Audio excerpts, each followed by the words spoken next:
What's up guys, Chris here with the recent announcement of the Mage update being right around the corner and even some stuff being pushed to the PvE. I thought I'd make this video to kind of go over a couple of the new items. The first item I'm going to talk about is the Hextech GLP 800. Now both of the new items are Hextech related and both of them have their individual elemental damage ability. The first one, GLP 800, is a volley of frostbolts. Now the frostbolts slow and do damage. I believe the starting scale for the slow is about 68%, and it does decay over time. It is a pretty substantial slow to start off a fight or to disengage with, so it'll be interesting to see what people use it for. It could even be a support item along with a mage or mid-mage item. So the recipe for the GLP 800 is a catalyst and a Hextech revolver. Both the new recipes require the revolver, obviously, because they are Hextech items, so it is relatively cheap. Then we have the Hextech Protobelt 01. This is my new favorite item in League of Legends, and it's gonna see a lot of use. I'm calling it right now, mainly for the ability to actually jump into a fight. It's a lot like a Blink Dagger in Dota 2, but not necessarily as strong, but it allows you to actually jump into a fight and place down your skill. Really powerful on certain champions like Annie, Cassiopeia, Anivia, anybody who's not very mobile, who needs that extra mobility to actually jump into a fight. Of course, it will have its drawbacks. People will jump into a fight that they're not prepared to fight, or people will use it foolishly, but it can allow you to engage those fights, and also you can use it to kind of get away. And that's just one of the elements that are kind of common between the two new items. They both are good for engaging, both are good for disengaging, but they also share a health-based element. The Protobelt requires a Kindle Gem, and the GLP requires a Catalyst, so you will get some extra HP from these items, but both of them do have their specific niches that they fill. For instance, the Kindle Gem, of course, you're going to get the CDR with the Kindle Gem,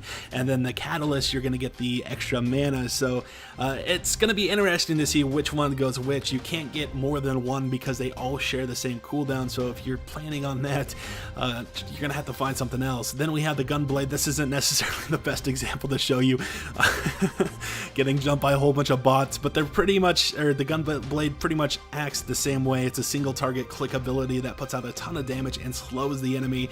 It is going to be the lightning based Hextech item in the game. You have the lightning based Gunblade, you have the fire-based Protobelt, and then you have the ice-based GLP. It's definitely a cool little theme that they have going, fire, lightning, and ice between the three Hextech items, and it'll be fun to see which ones see more and more play, or if one of them's not necessarily as strong as the others. And of course, we're going to find this out as they are finally released onto the live servers, or the more people play them on the PvE servers.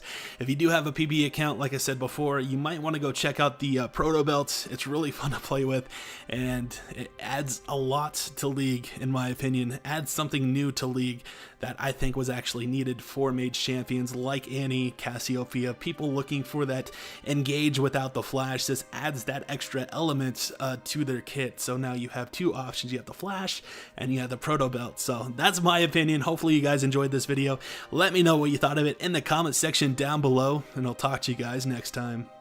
Oh, and one other thing before I go, both the Catalyst and the Revolver have been changed.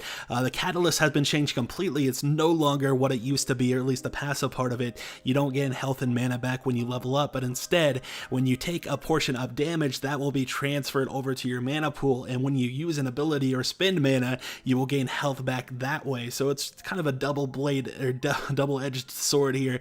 Really cool little back and forth function on the Catalyst now. Now the Revolver, whenever you hit a champion with a basic attack, you will shock them for a bonus amount of magic damage. Now this does have a 30-second cooldown, so you can't continually shock somebody and damage them, and the spell vamp has been removed, so it's not nearly as powerful, at least on the statistic part, as it used to be. So thank you guys for watching this. Hopefully I cleared things up. Talk to you guys next time.